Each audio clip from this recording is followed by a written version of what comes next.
Shalom semuanya, perkenalkan, nama saya Irma Syayani Malau dengan NIM 2216 10 10 10 42 dari Fakultas Kedokteran Gigi Angkatan 22. Shalom Bu Murni dan teman-teman semuanya. Perkenalkan, nama saya Karen Hester Ohana dengan NIM 22161010174 dari Fakultas Kedokteran Gigi. Shalom, selamat sore. Izin memperkenalkan diri saya. Nama saya adalah Yuliana Kubugau, biasa dipanggil Yuki, dengan NIM 232110101188. Saya dari Fakultas Kesehatan Masyarakat. Shalom, perkenalkan nama saya Andreas Ivan Wicaksono, biasa dipanggil Ivan, dengan NIM 232310101130. Saya berasal dari Fakultas Keperawatan Angkatan 2023. Halo semuanya, perkenalkan nama saya Rahalia Diva Wulandari dengan NIM 232310101179 dari Fakultas Keperawatan. Kelompok kami membahas tentang topik operasi plastik karena kelompok kami ingin mengkaji tentang bagaimana pandangan etika Kristen dan Alkitab tentang operasi plastik. Jadi apa sih bedah plastik itu? Bedah plastik atau yang sering disebut sebagai operasi plastik adalah bidang kedokteran yang digunakan dalam menangani cacat jaringan yang kompleks. Spesialisasi bedah ini melibatkan pemulihan dan rekonstruksi tubuh manusia. Bedah ini dapat dibagi menjadi dua kategori. Yang pertama adalah bedah untuk rekonstruksi atau perbaikan, dan yang satunya adalah bedah kosmetik yang berfungsi untuk estetika. Apa sih penyebab orang melakukan bedah plastik? Ternyata alasan yang utama karena cedera dan trauma. Perang, kecelakaan lalu lintas, dan bencana alam dapat melukai jaringan lunak, tendon, saraf, dan menyebabkan kecacatan yang signifikan. Di seluruh dunia, luka bakar menjadi penyebab terbesar dari kelainan bentuk yang membutuhkan perawatan rekonstruksi. Luka bakar dapat menyebabkan jaringan parut yang luas, mengubah bentuk dan fungsi jaringan atau anggota badan yang lain.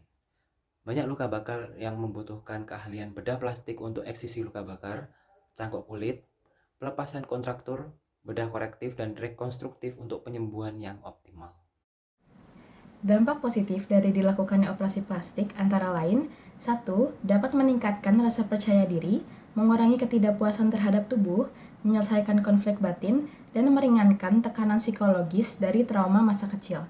Yang kedua, dapat mengatasi dampak buruk trauma masa kecil dengan memperoleh harga diri dan citra tubuh yang diinginkan. Yang ketiga, dapat berkontribusi pada peningkatan kepercayaan diri dan mendorong perilaku yang meningkatkan penampilan. Tetapi ada juga dampak negatif yang dapat terjadi, seperti rasa tertekan dari keinginan yang tidak pernah terpuaskan atau kecanduan terhadap operasi. Kecanduan inilah yang nantinya akan menyebabkan wajah terlihat seperti gambar ini karena operasi yang dilakukan disebabkan oleh adanya sifat adiksi. Alkitab tidak secara khusus membahas boleh tidak orang Kristen melakukan operasi plastik. Nah, jadi teman-teman, atau beda kosmetik ya, Alkitab tidak menyatakan kalau operasi plastik ini merupakan hal yang salah. Namun ada beberapa hal yang perlu dipertimbangkan seseorang terkait soal ini. Mengubah tubuh seseorang merupakan hal yang tidak wajar. Selalu ada efek samping, baik secara fisik maupun psikologis. Siapapun yang akan dioperasi harus terlebih dahulu meneliti secara menyeluruh semua alternatif, risiko, dan efek samping terkait dengan operasi plastik tersebut. Ia juga perlu menguji motivasinya dalam melakukan operasi itu. Operasi plastik terbagi menjadi dua jenis, yaitu bedah plastik dan bedah kosmetik. Sekilas kedua tampak sama, tetapi sebenarnya berbeda.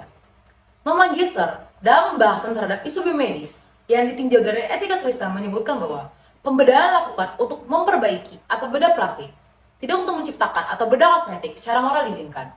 Namun, melihat kondisi budaya sekarang, bedah kosmetik dipandang sebagai solusi yang signifikan dan penting bagi banyak orang.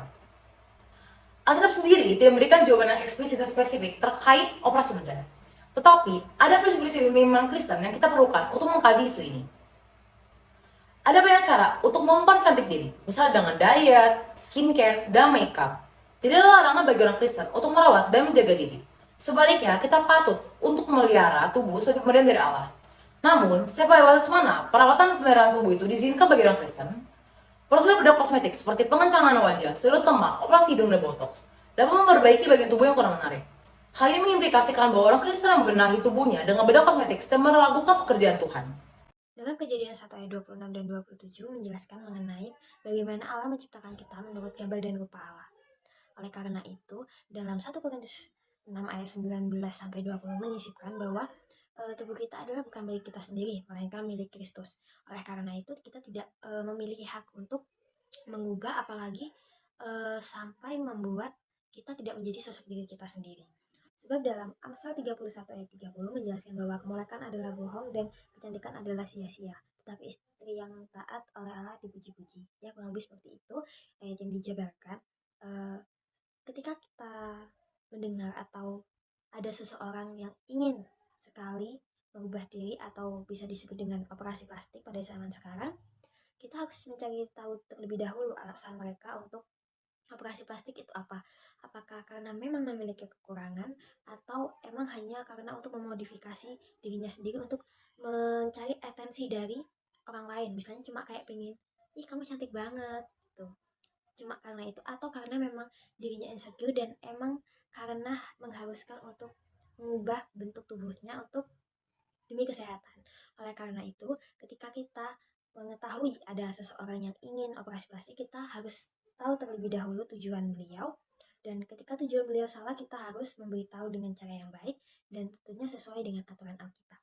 Namun ketika memang beliau memiliki keadaan yang sakit dan mengharuskan beliau untuk operasi plastik, maka kita juga harus mendukungnya. Kita juga harus mendoakannya supaya beliau bisa sembuh dan juga tidak insecure lagi. Mungkin sekian saja dari saya. Kurang lebihnya terima kasih. Mohon maaf. Shalom.